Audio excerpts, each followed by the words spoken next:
Welcome, everyone. Welcome to the We Are seminar. Today, we had a last-minute change of speakers. Our original speaker could not be here, and Tsvetelina Nenova kindly agreed to step in and present her work on A Tale of Two Global Monetary Policies. Sveti, you have 40 minutes to present. During those 40 minutes, I'll give you some clarifying questions from the chat if they come up, but we'll hold all the main questions until after the presentation, when we'll have 20 minutes for Q&A. Sveti, take it away.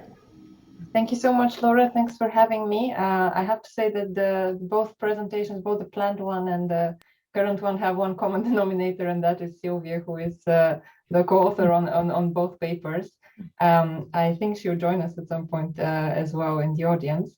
So this is a paper joined with Sylvia Miranda Agrippino at the Bank of England and called A Tale of Two Global Monetary Policies.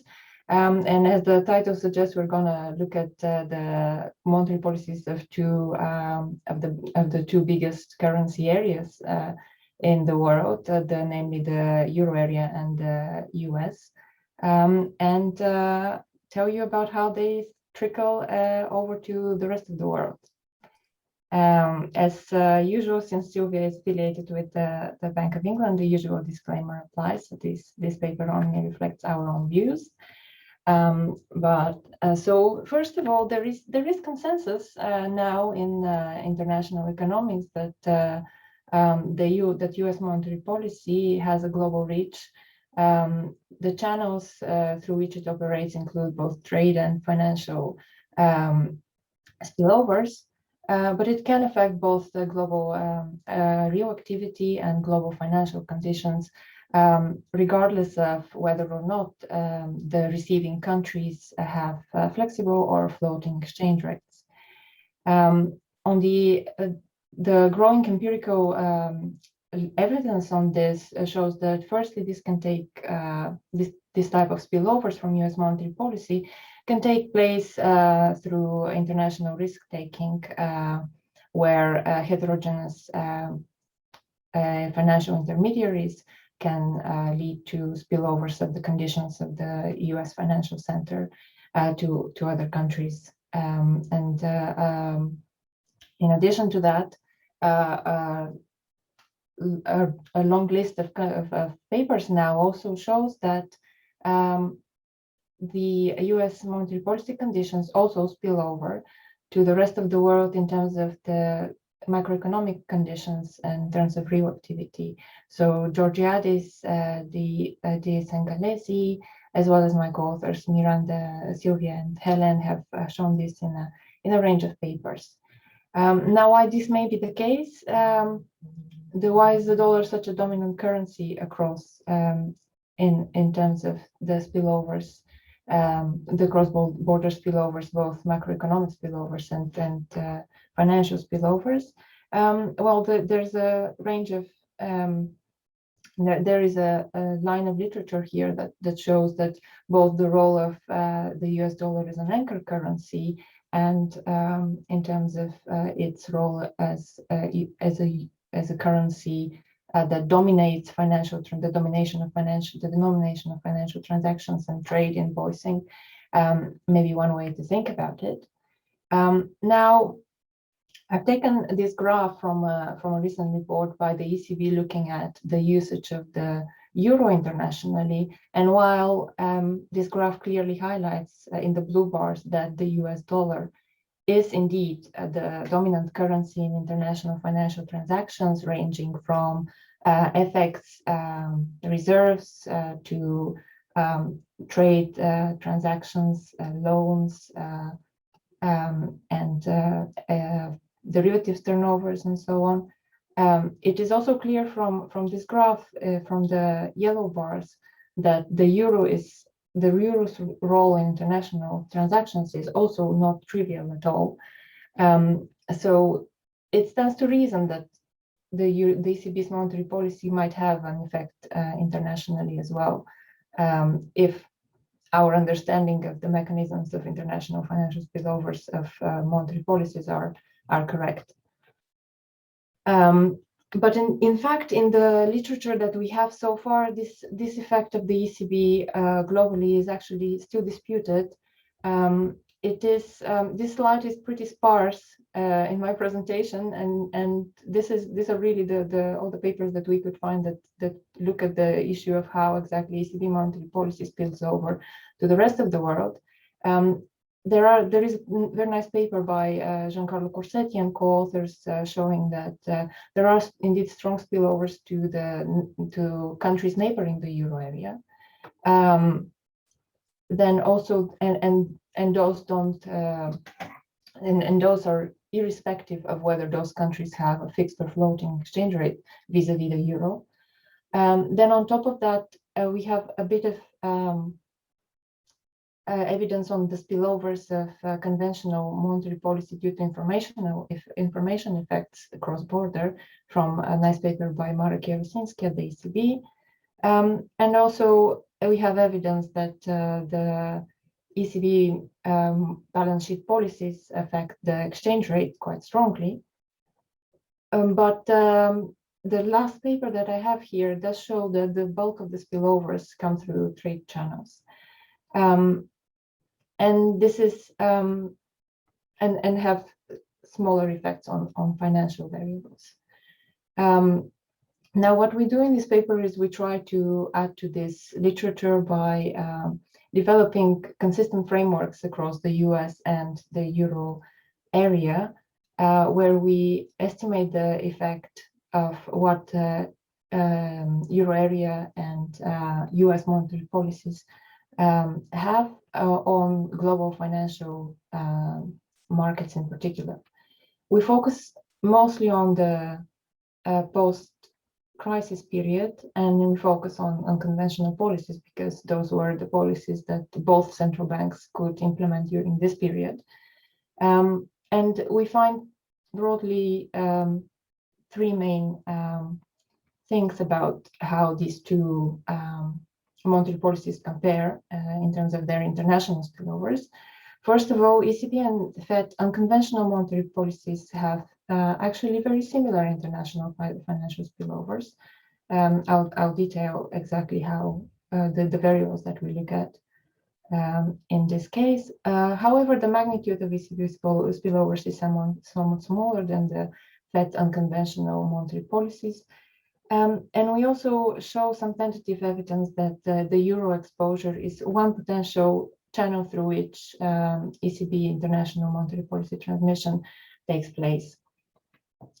In terms of next steps, this is how this presentation will be structured. Firstly, I will define what we mean by monetary policy in the first place. In both cases, both for the euro area and the US, we use high-frequency monetary policy shocks, and we are very careful in extracting monetary policy news from these shocks in particular, and cleaning up other information that monetary policy surprises may contain. Secondly, we look at the high-frequency effects in terms of daily data on a range of financial markets. And third, we look at some monthly evidence of how the spillovers to both real and financial variables take place, and how they are, how the two monetary policies shape the global financial cycle. Without further ado, I jump into the first part of this. So, what is monetary policy? What shocks do we use, and what is the information content that we get from that? So first of all, we start from standard high-frequency surprises for both currency areas, taken from interest rate futures. But rather than looking at the raw surprises, we decompose those into firstly looking at different maturities. So we built on the decomposition in Swanson 2021, which splits up the surprises along the whole yield curve rather than just the short end of the yield curve. And we decompose the monetary policies of the US and the ECB in terms of a short maturity factor, a medium maturity factor, and the long maturity factor. That they are kind of self-explanatory, but the idea is that those three orthogonal factors load most on the short end of the yield curve, of the respective yield curve, the medium end of the respective yield curve, and the long end. And the data here is public, comes from a couple of great databases on FETMON, on the high frequency reactions in a variety of asset prices, around a tight window, around FOMC monetary policy announcements, and around the ECB's governing council monetary policy announcements. These are from papers by Gorkainak and co-authors, and as well as Carlo Altavilla and co-authors at the ECB. So why don't we look at just the role surprise around these monetary policy announcements first? Well, what the raw data contains is just the change in the yield of a particular maturity in a tight window, usually 15 minutes on each side of a monetary policy announcement by either the FOMC or the ECB. But as you can see here in these scatter plots, what I'm showing is that for taking the first scatter plot as an example, you see that a tightening, so an increase here on the x-axis in the in interest rates in US interest rates doesn't always correspond to lower returns on the lower equity returns or S&P, which is what our standard economic theories would suggest.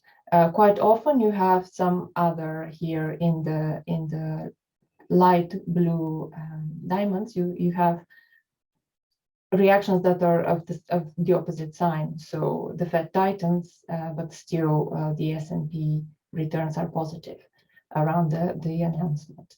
And this is also the case if we look at the factor we extract from FOMC announcements at the long end of the US yield curve. And importantly, it's also true when we look at, and even more so, when we look at the announcements effects on the exchange rate. Here I have plotted we have the euro exchange rate, so the euro depreciates in most cases, but not in all cases when the FOMC tightens. Now, looking at the same type of graphs for the ECB, so now on the x-axis, in all cases, I have plotted the high frequency factor that we extracted medium and long maturity around ECB Governing Council announcements. And on the y-axis, we have, rather than the S&P, we have the Eurostoxx equity index. And again, you can see that a lot of the announcements are accompanied by not always by the non-standard reaction. So that goes against the common economic logic that a tightening is bad for stocks and would necessarily lead to an appreciation in the euro. So what we do. Can I ask a question, Sveti, here? Is it the case that the dates at which you have the responses going the other way than economic theory would tell us? So are they clustered around crisis times or in high volatility times, or is there a time pattern? Right. That's an interesting question. I don't know. Let me get back to you on that one. We've done the analysis in particular during the post-crisis period, so there's plenty of high volatility moments there. So yeah, I'm not sure. There is definitely, what we have checked is the kind of the covariance and the autocorrelation in this in both series in terms of the shocks, but in terms of clustering, that we haven't looked at, and it would be indeed interesting to look into. Okay, so moving on. Clearly, we want to disentangle what is a monetary policy shock and what is other information in these monetary policy surprises. And given that we have this strong evidence that other information is also contained in these surprises, we extract only the part of the shock that is consistent with economic theory and that we can call a monetary policy shock. These confounding informational effects are even more important at longer maturities, and hence even more important to disentangle when we look at policies, monetary policies that act at the long end of the yield curve. So the way we decompose the monetary policy surprises in particular is using the correlation between the high frequency interest rate surprise and the reaction of the respective equity index within the same time frame. So this is a methodology developed by Rusinski and Karady, which they refer to as 4 months shock identification in their paper, but it's also consistent and it serves as a reduced form alternative for higher frequency data to what Silvia and Giovanni Ricco have developed to extract the monetary policy component of high frequency monetary surprises. So having those in hand, we turn to what the spillovers are from both the ECB and the Fed through financial markets.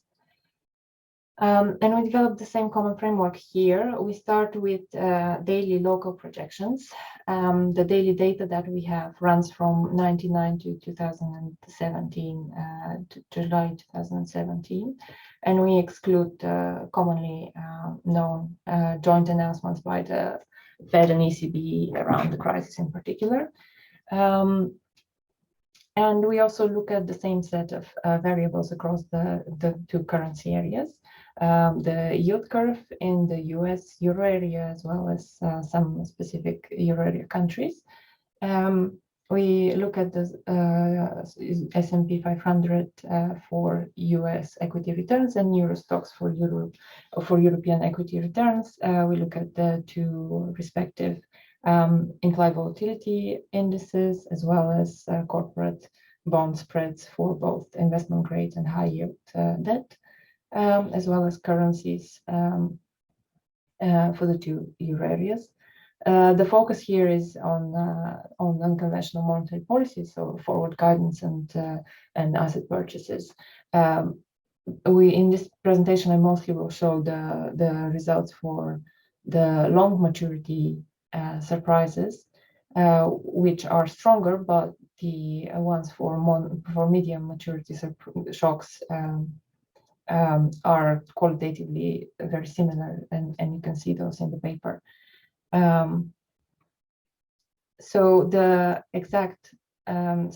What we do exactly is we run two daily projections. On the left-hand side, we have whichever of these financial variables of interest we want to look at. So change in that financial variable over different horizons. Regressed on the monetary policy surprise. This is the first line. So the full surprise, the raw change in the respective factor along the yield curve around in the tight window around the monetary policy announcement of each of the two central banks. But then we also run the same regression with only the monetary policy component that we isolate from the raw surprises. And I'll start with actually a summary of the results that we get, because there's a lot of charts coming, and I want you to take just the main message from those. We find, first of all, looking at transmission and spillovers along the yield curve, in particular, we find that actually the transmission is quite asymmetric between the US and euro area. So there is evidence that the US monetary policy spills over more strongly to the yields of other countries and of the euro area in particular. European yields move quite a bit in response to FOMC announcements. However, US yields do not move as much to the announcements by the ECB Governing Council. And here really separating, so running those two regressions, one with only the monetary policy component of the high frequency surprises versus the regression with both the entire information around in this in the raw monetary policy surprises doesn't really make a big difference. However, looking at risky asset prices more broadly, the unconventional monetary policies of both central banks seem to affect risky asset prices, and in a pretty symmetric way. So both ECB and Fed monetary policy shocks lead to a fall in stock market indices, rise in volatility or risk measures, a rise in corporate spreads, and more so for high yield firms, which are more likely to be financially constrained. It also both policies also lead to significant move in currencies, and here, unlike the effect on yield curves, separating the monetary policy component is crucial to identifying the effect and the similarity between the two central banks. So I'll show you where this is all coming from.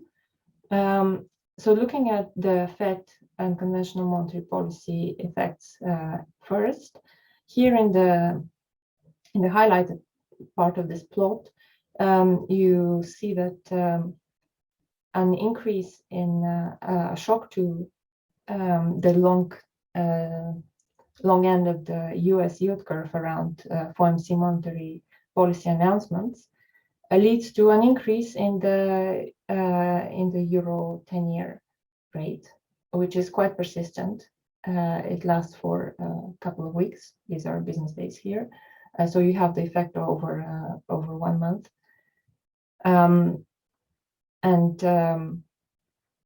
That's not necessarily the case when we look at the spillovers of ECB unconventional monetary policy. So here we've thought that this is the effect of a tightening in the ECB, and you see that the effect here on US 10-year rate is quite muted. It's not statistically significant. And really the effects also on the yield curves here, it doesn't seem to make a big difference whether we split up the long and high frequency factor into a monetary policy component or use just the broader raw surprise data. However, looking at other asset prices next, we see now that it is important to split up these two components of monetary policy surprises. So now what I want you to focus on is mostly the blue solid line with the blue area around it. So this is the effect of the high frequency long factor, but only the monetary policy component of that.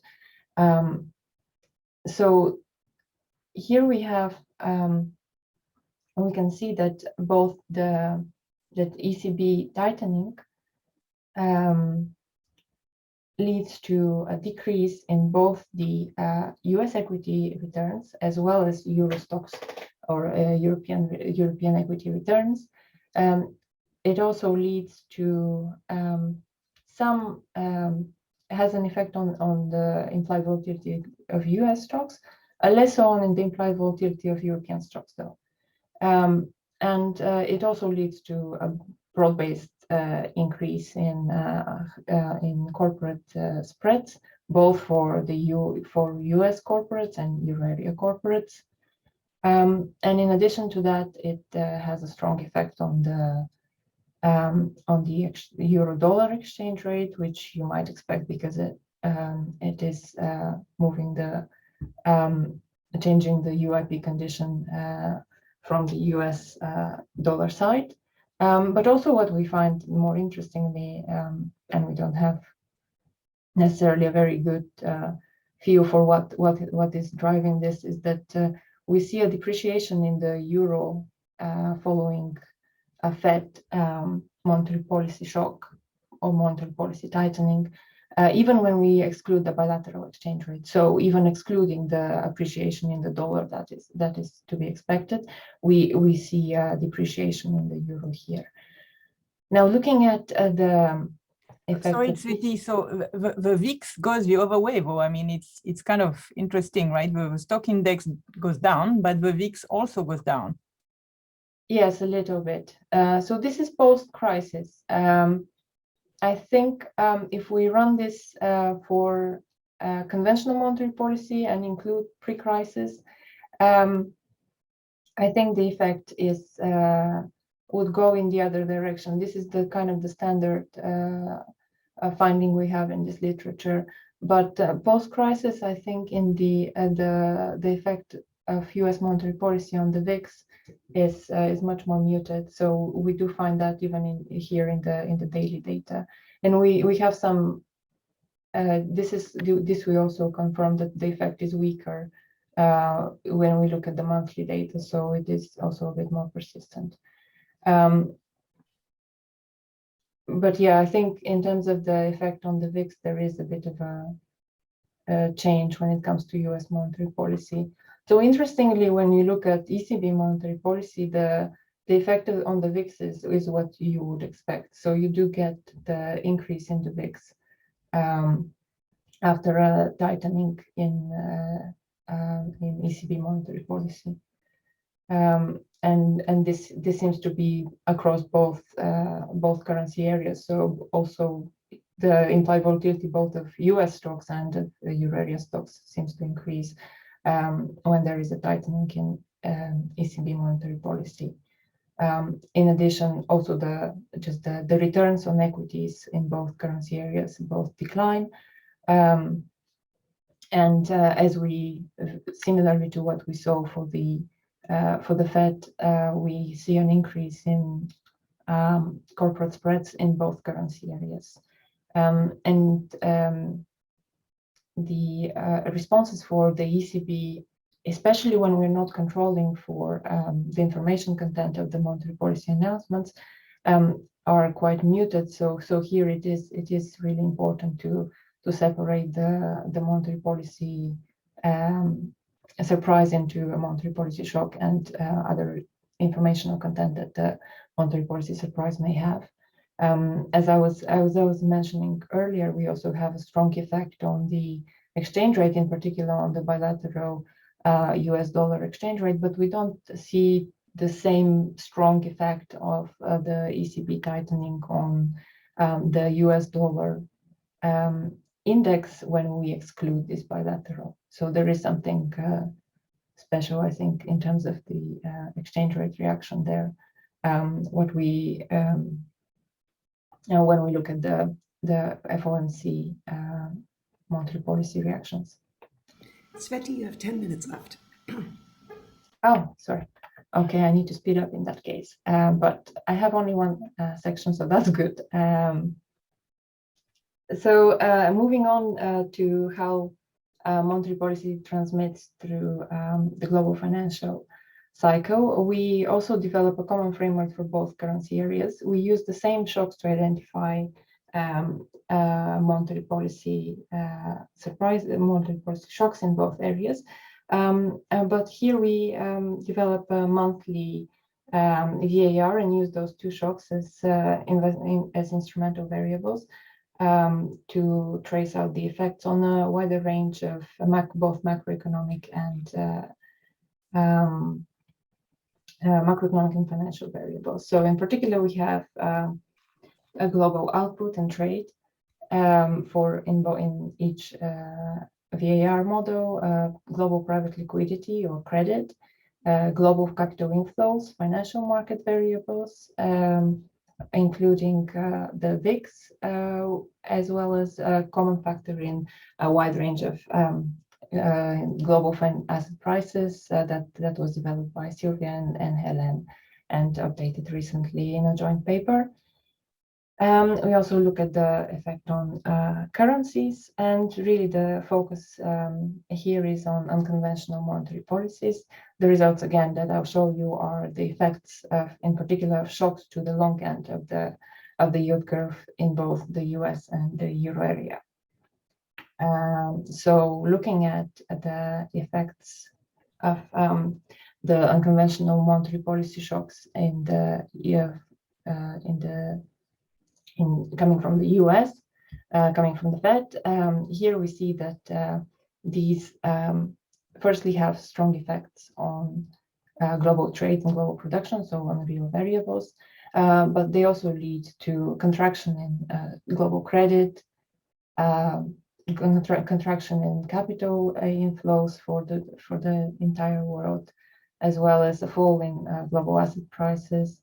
As I mentioned earlier, the increase in the VIX is not statistically significant for the US, even once we have extracted only the monetary policy component from the monetary policy announcement. So this is the solid blue line. Euro to and the dollar appreciates more so when we focus on just the monetary policy component of the unconventional monetary policy surprise, comparing these results to the effect of ECB tightening at the long end of the yield curve, we see that the effects are not so different. They may be slightly of a smaller magnitude, but world production and world trade also deteriorate here. World inflows contract, asset prices contract. The VIX increases very sharply in response to US to ECB and conventional monetary policy, which is interesting, and it is only a feature of the unconventional monetary policy, not so much of conventional monetary policy before the crisis. And we find a very strong depreciation of the dollar after the ECB announcements. We find a somewhat puzzling increase in global private liquidity, but we think this is related to the fact that much of international debt is denominated in dollars, so the currency effect there may be big, and it's hard to fully account for. We also look not just at the global effects of these two monetary policies, but also we try to understand how the two currency areas interact with each other, right? So looking at how US shocks affect the euro area variables. So in this chart, I've plotted the responses of both US and euro area variables to a tightening in the long end of the US yield curve. And as you would expect, US consumer prices fall, but euro area variables, euro area prices are not that much changed, and other variables such as euro area industrial production or financial conditions are also not that strongly affected. The bilateral exchange rate remains something that responds strongly to these effects, but the spillovers to real variables in the euro area do not seem to be that strong. Now, looking at the other direction of this interaction between the two currency areas, this chart shows the tightening at the long end of the euro area yield curve. And this, as you would expect, lowers consumer prices in the euro area, has strong effects on industrial production in the euro area. So there is a contraction that's consistent with the tightening of euro area monetary policy. And more interestingly, the effects on US industrial production and the effects on US consumer prices are also very strong and go in the same direction, suggesting that the demand shocks, the demand spillovers, the external demand spillovers from euro area monetary policy may be quite strong for the US, but not only on the real activity reacts, also the financial conditions in both areas react a lot to to the unconventional monetary policy that the ECB is conducting. That's So pretty surprising, no? I mean, this is a yeah, pretty surprising result. we were as well quite surprised, but it is quite consistent, this finding, depending on with different variables, looking at different variables for financial conditions. So the one thing to note is that here what I'm showing is only the reactions to ECB surprises at the long end. So these are really just basically asset purchases, mostly. So this is not necessary. So there are other papers. There's a couple of papers from the ECB that look at more at the short end of the yield curve, at conventional monetary policies, and they do not find this effect. So this seems to be something, and we also checked with our data. We also don't find that with the conventional ECB monetary policy, but with unconventional monetary policy, we find quite strong spillovers.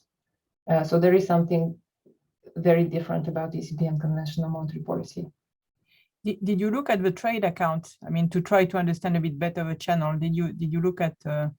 We looked at overall trade. That's a good point. We could look at net trade. Yeah, we've looked at gross trade, and that was consistent. But I think we haven't looked at net to see if that's where this is coming from. Yeah. Good point. Okay. So finally, the last thing I was planning to show you is that one way of thinking about why the US matters so much in global in terms of global international transmission of its monetary policy has been the role of the dollar in international financial transactions. So to understand how ECB monetary policy transmits across countries, we also looked at whether we can understand this transmission of ECB monetary policy through the usage of the euro. Sveti, just a couple minutes left, okay? Yeah, I'm almost done, thank you. And so what we do is, rather than looking at the global aggregates, we look at some of the countries that use the euro particularly intensively, either in their external trade invoicing or in the denomination of their cross-border assets and liabilities. I won't spend much time. I've plotted the countries in these two graphs here. Countries that are heavy euro users are mostly other European countries that are not in the eurozone, or some North African countries that have quite close trade links with Europe. What we show here is a comparison of the impulse responses for these countries to the global responses that we had earlier. What we find is that indeed euro area monetary policy shocks have a somewhat stronger effect. For example, on capital inflows for the countries that are heavy euro invoicers. And they have also somewhat stronger effect on industrial production, and in particular trade for the countries that are heavier users of the euro in terms of their trade invoicing. And we confirm that that is also the case for countries that are heavy users of the euro in terms of their cross-border financial transactions. So wrapping up, since I'm out of time, we find that quite surprisingly, the same channels of international financial spillover seem to operate for the ECB and Fed unconventional monetary policies. And there are similar dynamics across the financial markets in terms of those spillovers, both in terms of the effects on equity markets and in terms of financing conditions, credit spreads, and currency valuations. We also find that similar dynamics seem to play out across global financial aggregates. And the links, the interaction brings the bilateral spillovers between euro area and the US are also very strong. Perhaps surprisingly, go more strong from the euro area to the US when we look at unconventional monetary policies in particular. And we explore the currency usage of the US dollar and the euro area and the euro as a likely channel for the international financial monetary policy transmission. And we find that indeed somewhat stronger effects can be seen for countries, stronger spillovers can be seen for countries that are more heavily use the euro in their international trade invoicing and the denomination of their international financial transactions. And with that, I'm done. Thank you very much for your attention. I'd be very happy to get any comments or questions you have. Thank you, Sveti. That was great.